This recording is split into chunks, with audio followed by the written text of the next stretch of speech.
This meeting is being recorded. Hi, welcome to today's training on 3 referral partners in 30 days or less. I look forward to going through this with you. I actually had the opportunity to go through this same training here with a group of students who are very new to the industry. Some of them had been professionals and they made a career change. They're familiar with like the business world, and some were brand new. So for today's training, I'm really going to focus on existing business owners and getting you all just some good insight on how to get some wins in your community, be that for online training, in-person training, and I'll make it real flexible depending on what you're working on. So let's get going. If you want to go ahead, drop questions in the chat and I'll answer them when we wrap up. Okay. So 30 days to 3 referral partners. I put my inspiration CT Fletcher here because it's certainly some work, right? Like we're not just going to magically produce new referral partners in our business. We've got to get outside of our comfort zone. We've got to get outside of typically our office, our gym space, and go meet them. So really, this is tailored for fitness professionals who are seeking growth, who are trying to grow their business. We're going to discuss how you can leverage the power of your existing network. We're going to talk about how you can grow that network and really just give you some strategies to get started today. So thanks for being here and thanks for your time and attention. If you don't know me, my name is Drew and I'm an Arizona native. I've been in business here for 10 years in the Phoenix area, Phoenix, Arizona. And throughout those 10 years, I've done adaptive fitness, corporate wellness, personal training, and I really enjoy sales and marketing. So I've taken those skills that I learned in the world of fitness in both the personal training, the corporate wellness, and the adaptive fitness world to help other fitness professionals with their sales and marketing. So referrals was really how I built my business, and I think it's impeccable that we really lean into it. So that's why I put this training together, and I hope you embrace it as well. So before we go and tell the world about our business, we really want to make sure we've got some online credibility built. I think for existing professionals, you've likely done that on places like LinkedIn, places like your website, all those great places. And really the purpose of this is so you can show current people that you know your work, right? You can showcase your work, send them to a website, share a good blog article, that type of thing. Or for new people, you can like showcase your best foot forward, and like when you're out at a networking event, you can showcase your business. So places that I like best for establishing online credibility is first LinkedIn, because that's where the business community lives. Excuse me. You can connect with other business owners there and really use it to generate leads for your business. I know for some other social media platforms are important too. So I don't want to disregard things like Instagram, your Facebook business page, Google business. Those are all great avenues, but pick one first and like get really good at it. And what I mean by really good, that's like having a professional presence, showing up consistently there, and then also making sure when you're making new connections, like that's the place that you follow up with them and that's the place that you're staying top of mind. So people say like, oh, Instagram's a waste of time, and it could be, but if you work with like stay-at-home moms and you go meet 10 new stay-at-home moms every month, and then you follow them on Instagram and you stay on touch on Instagram, it's not a waste of time. That's a great place to promote your business. So just think about it in a sense of long-term success.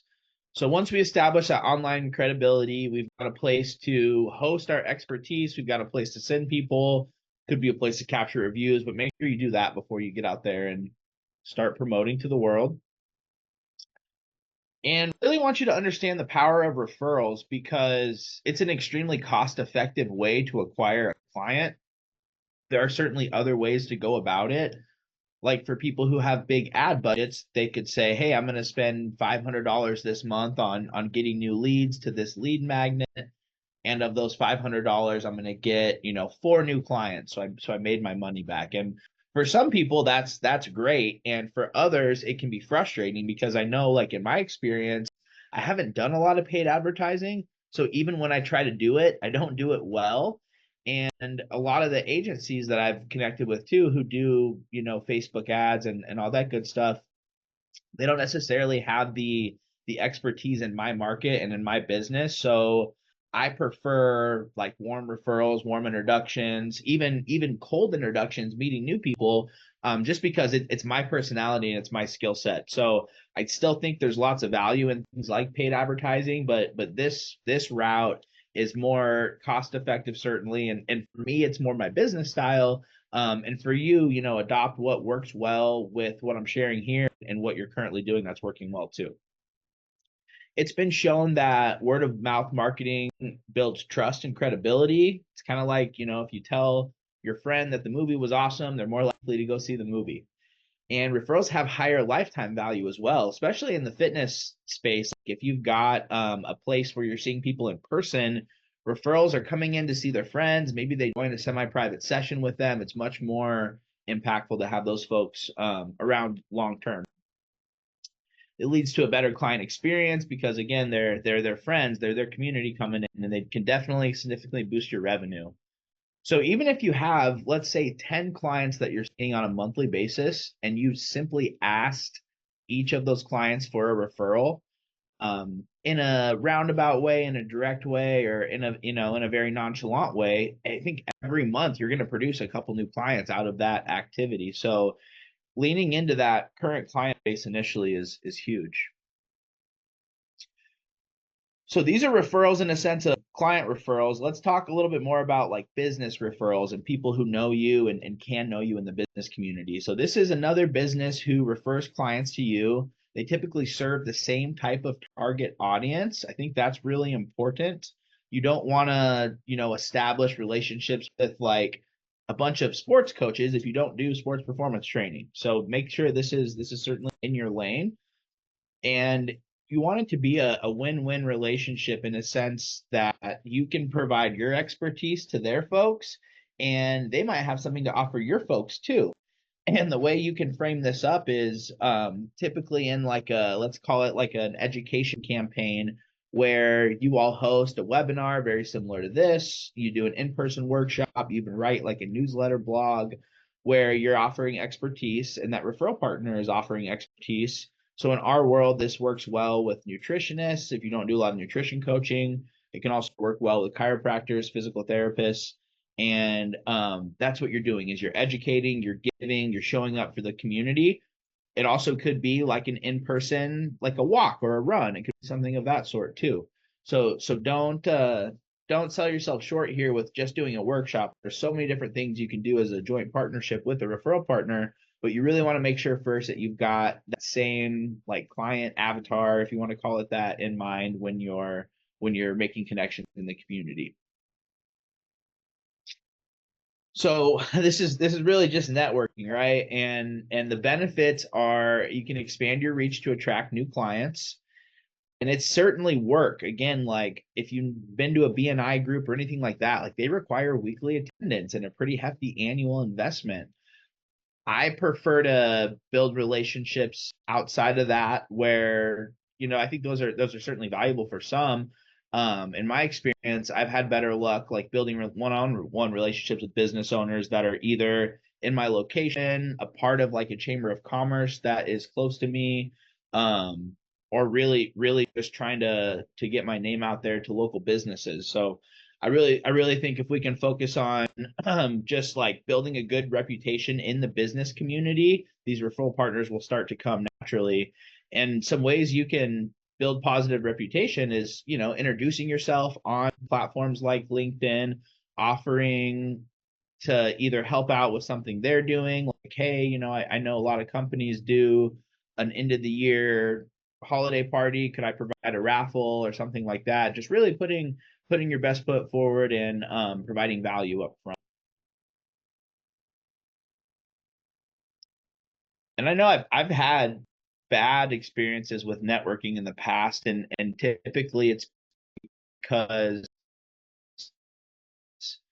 I wasn't I was super focused on like selling corporate wellness programs, and I didn't really have any like individual programs to offer and stuff like that. So getting in the business community, if you're a coach and you work one-on-one with people, I think is very, very impactful for business growth, because you set yourself apart. Like, you're not the LA Fitnesses of the world trying to sell them a bunch of personal training sessions. You're not like the Orange Theories where, they come in and all do the same workout. You're actually like showing up as a professional. Most of us have a very extensive education in our field, so it definitely sets you apart when you show up in a networking environment for coaching services, like one-on-one coaching services, semi-private coaching services. It's definitely a different perspective when someone who's got an education, has been in the industry for a while, approaches a business than like I said, if like the Orange Theory was there trying to promote their services. We also want to make sure there's a complementary business partnership involved, like making it a win-win for you and the other business you're approaching. One way I've done this, I have a relationship with the local Smoothie King owner, and they're awesome. They do corporate like smoothie events, and I asked if I could put a fishbowl in there. So a fishbowl works really well to develop what you could call them leads, or really just new people to introduce yourself to. And how the fishbowl works is you purchase a fishbowl, like a clear glass fishbowl, and what you can do is, like, at the Smoothie King, I raffle off a free LinkedIn profile update and a free $50 gift card to Smoothie King every month. So people put their name in there. Every single month, I go there, I draw a winner for the $50 Smoothie King, and then a winner for the LinkedIn profile. And then I let everyone else know, hey, sorry we didn't win, but thank you for coming by Smoothie King, and we'd love to offer you a complimentary LinkedIn profile audit if you're interested. So it's still, in your world, it still develops relationships with the community. It still develops people that you can follow up with. And you've got to make sure it's a win for that business. Like, if I wasn't doing the $50 gift card every month, Smoothie King would be like, Drew, get out of here. But since we're doing that and helping them, helping them financially too, they're open to bringing us in. So really think about people that serve your same market and how you can collaborate with them. Some ways I've shared is, like workshops, newsletters, community events. I think holiday time, like getting people in person, is huge. So if you are doing any type of like client holiday party, if you could find another small business owner to partner up with and host dinner and stuff like that, I think it would be a great time to bring in some new leads this time of year. And you obviously want to make sure these businesses share your values. You don't want to partner with people that are just in it to develop leads and that type of thing. I know we've all come across some relationship like that in our experience. But yeah, really focusing on win-win businesses that you can both educate their clients, you see value of sharing what they're offering with your clients, and yeah, it works for everyone. So really what you want to do to identify these ideal referral partners, because first of all, like, we don't want to be wasting our time, right? We want to be spending our time on our highest value tasks, and growing our business is certainly a high value task. So I would recommend putting together like a detailed profile of who you want your new referral partner to have as a client, right? Like, if it's maybe a holistic doctor and you want them to work with women that are going through menopause, you could get that specific. Or it could be, a local PT clinic that's privately owned that helps people with like knee rehab, right? And you could be helping them like getting back to running, or whatever your niche is. Just get really targeted on what you want your folks to do. Could be, again, it could be medical field, it could be just another local business, like the fishbowl. It could be in a coffee shop, and if your ideal client are like busy professionals and the coffee shop is in a high trafficked area where professionals go, like that's great. So consider things like age, location, lifestyle, fitness goals, and think about who right? Like, who are your current clients? If you have a client that owns like a brick and mortar business, asking them for the fishbowl would be huge. Or if you have clients that are already serving these same type of people, talk about how you can do that joint venture in the community. And really think about who on social media as well. I think LinkedIn is a great place to go search out these new businesses, find where these new business owners are hanging out online and introducing yourself to them. And what you want to do is when you're reaching out, like initially, it's really asking a lot about their business, especially if it's local to you. Like if you're trying to meet the owner of a local, either if it's like a local storefront business or if they're like an influencer in the community, just tell them who you are, tell them what you do, say, I'd love to meet you, learn more about your work, and then, offer a coffee meeting or something like that. And then from there, you can progress the conversation into further about the collaboration. So as we're doing this, as we're searching out these referral partners, I think it's essential that we look closer to home. It's likely that we have a lot of people in our network that we could potentially partner with. I think also if you've got any type of like new programs or new services you're offering in your business, it makes sense to make a list of like your current connections, current folks that know you, and just let them know, catch up, because they could also have a referral for you. So yeah, look closer to home. If you've got kids that are in sports leagues, think about, who are the people sponsoring those. If you've got clients that are business owners, think about how you could add value to what they're doing. And then think about your professional contacts too.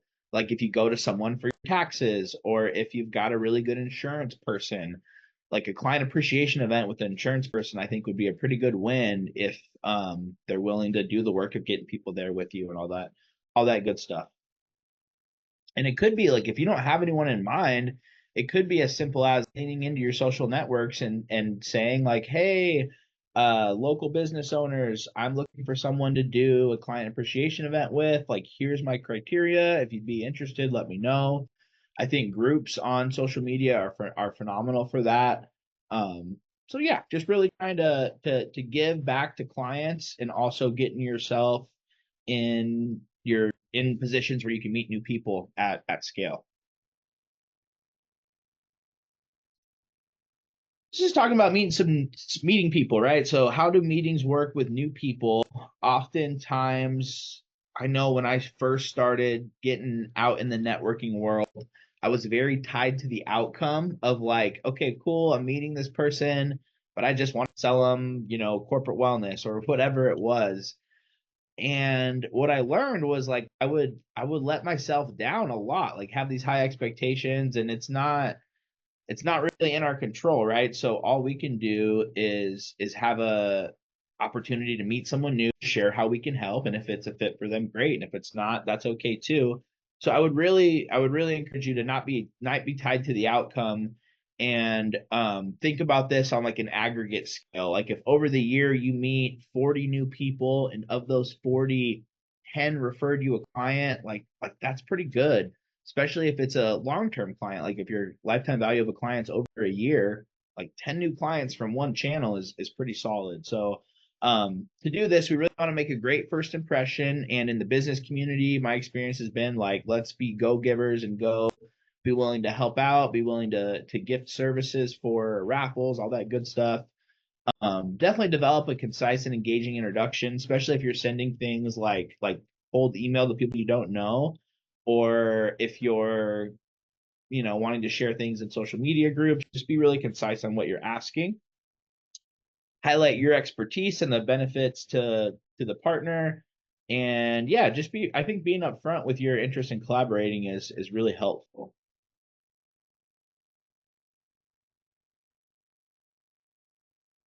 This is more if you need some help with the actual scheduling of meetings. I know a lot of times like people will commit, they'll say, yeah, I'll be happy to meet, and then it can get lost in email, and like the actual meeting never gets scheduled. So what I would really recommend is offer two specific meeting options, like, hey, I can do Tuesday morning or Thursday at lunch, what works better for you?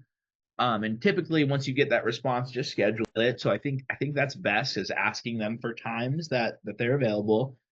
Second is using a scheduling tool like Calendly. That works really well too. In my experience, the further connected you are from the relationship, the less likely they're gonna book on the calendar link. So asking the options first is definitely good. Always confirm the meeting 24 hours in advance. I prefer text message. So if you have their number, just shoot them a quick text. Hey, looking forward to seeing you tomorrow. Does that work? If you're meeting online, be mindful of time zones. For example, I'm in Arizona and we do not do time change. So next week, instead of 3 hours ahead of EST, we're behind, we're 2 hours behind. So just if you're doing online meetings, be mindful of that stuff, because I've had some experiences where people like kind of get upset. Like if you mess that up on the first time, they kind of get upset. So definitely be mindful there. And it also helps to send a brief agenda. Like if you can brief them and say, hey, this is why I'm looking to meet. Here's what I'm thinking. Just want to discuss and get your thinking too. And I think depending on your business size and your growth goals, like bare minimum, I would be working to do 2 of these meetings a month with either new referral partners that you want to collaborate with or existing ones that you're working on putting collaborations together with, and even up to 1 a week if you're really looking to grow right now.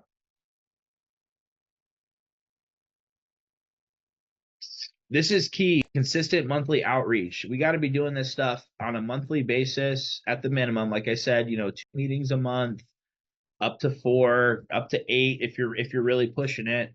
But I would block out like a good hour and a half once a month for outreach, so you can reach out to your network, to your database, to those new people. Definitely utilize a calendar if you're not. I know for some of us, especially if we're used to doing like training sessions in person or group fitness coaching, it can be difficult to be like by yourself behind the desk focusing on one thing for an hour.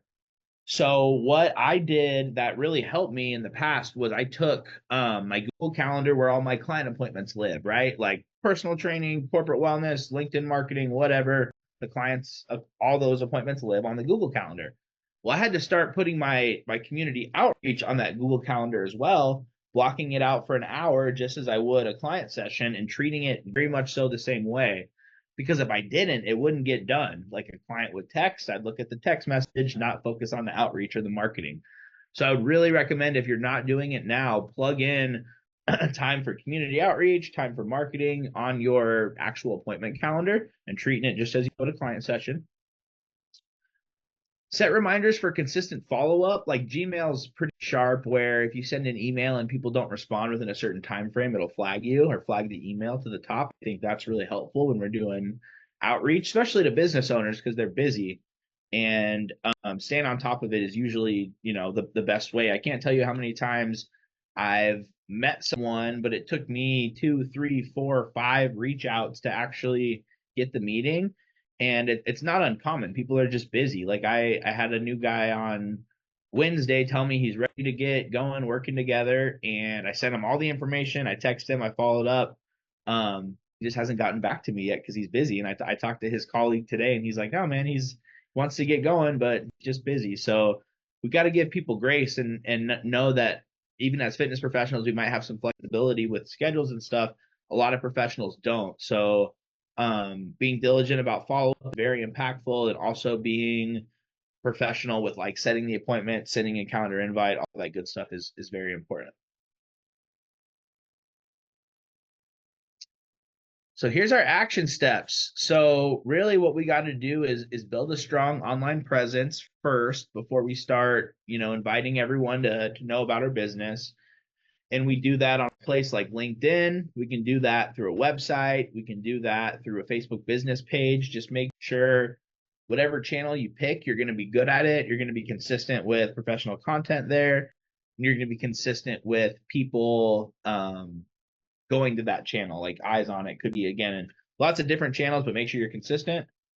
Identify your ideal referral partners. Start with people. Obviously, your clients are your first ones. Every single month, we should be asking our clients if they know someone that could use our help, if they'd be willing to share our lead magnet with their friends. Every single month, every single client should get some type of either soft or direct referral ask. And then from there, we've got to identify some partners outside of our business that can help us. And again, in our fitness space, it could be locally owned physical therapy, chiropractic, holistic doctors are very popular. Even like a pain clinic, if you do any type of pain management work. And what I've found is it's really best to develop the relationship with that community outreach, that business owner, that office manager, whoever it is first, and let them experience your services. Like if you have a way for them to try out what you do, and then they can be an advocate to the employees, to the patients, like whatever route they're comfortable with, getting them on board is typically huge. So I'd recommend doing that. And just be consistent with your emails, calls, social media follow up. I think if you're really looking to grow your business and get consistent referrals, doing one meeting a week with a community partner is like standard. And if you're looking to do, maybe you're busy now or you have some ads going that are working well for you, you can certainly scale that back to 2 meetings a month. Another thing with our action steps and identifying partners, remember, like, look a lot closer to you. Think about organizations you're a part of, churches, sports teams, anything that's in your area where people that are your ideal client might frequent, or local businesses that also serve your ideal client might frequent are definitely important. And again, I think going into holiday season right now, it's November 1st as we're recording this and going through this together, we can really lean into holidays and lean into like client appreciation events and those joint parties or joint kickoffs to the new year, that type of thing. So what we can control is who we're contacting and how much we contact them. What we cannot control is their openness to collaborating with us. So just don't get discouraged. Like if you contact 10 partners and if you meet with 3 and one of them works out, like that's pretty good. And when I say works out, it means like you're getting business. And it can take some time, especially if you do like workplace wellness or anything in the corporate fitness setting. Sales cycles are a lot longer. So you could meet someone in December and maybe they don't refer you anything until like the next December. But because of the relationship, because of the value you've built over that time, it's a really solid referral and a really solid long-term client. So this is certainly big picture stuff. It's not like we're going to get, 5 new clients next week, but we could certainly get 5 new leads next week if we're willing to put ourselves out there in the community, offer value on the front end, and be of service to folks that are open to help. So yeah, I would love to hang out and see if there are any questions here from you all. Got the chat handy.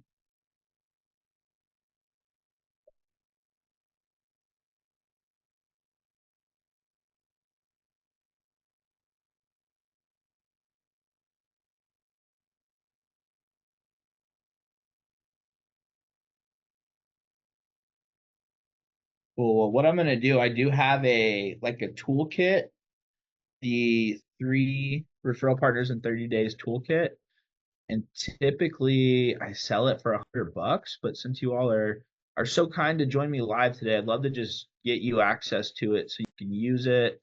What it is like spreadsheets for you to track your referral partners and see what, like your process over time. There's scripts for your introduction. There's a checklist for having a coffee meeting with someone new. So yeah, I'll throw this here in the chat for you all that are here live. Yeah, so grab that. Just make sure you make a copy of each of the documents when you start using them.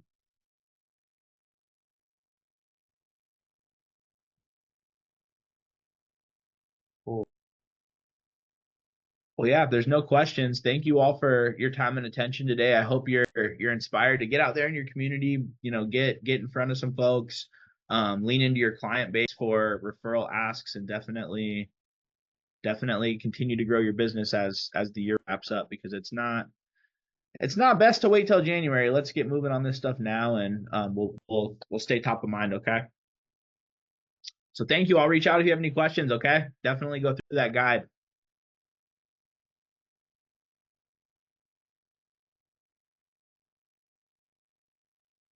See you guys.